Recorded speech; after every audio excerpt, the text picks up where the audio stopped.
আজ আগরতলা জিআরপিএস থানার ইন্সপেক্টর উবাইদুর রহমান এবং পার্শ্ববর্তী আরপিএফ থানার স্টাফ এবং আমাদের থানার অন্যান্য স্টাফরা মিলে রুটিন জায়গা বের হয়।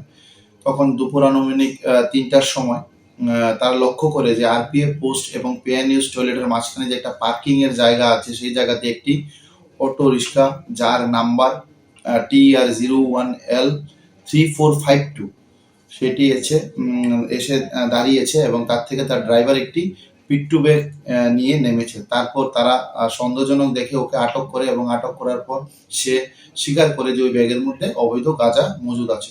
সঙ্গে সঙ্গে তাকে আটক করে এবং তার যে আটককৃত ব্যাগ থেকে আমরা পরিমাপ করে দেখি যে সর্বমোট 10 কেজি 240 গ্রাম গাঁজা আছে। তারপর তার কাছ থেকে এই গাঁজাগুলো এবং ওই উক্ত মানে যে গাড়িটি সিজ করা হয়। এই গাঁজাগুলার বর্তমান কালোবাজারি মূল্য হবে প্রায় 2 লক্ষ টাকা। এবং যেই ড্রাইভার থেকে আমরা এই গাঁজাগুলো উদ্ধার করেছি তার নাম হলো অভিজিৎ রয়।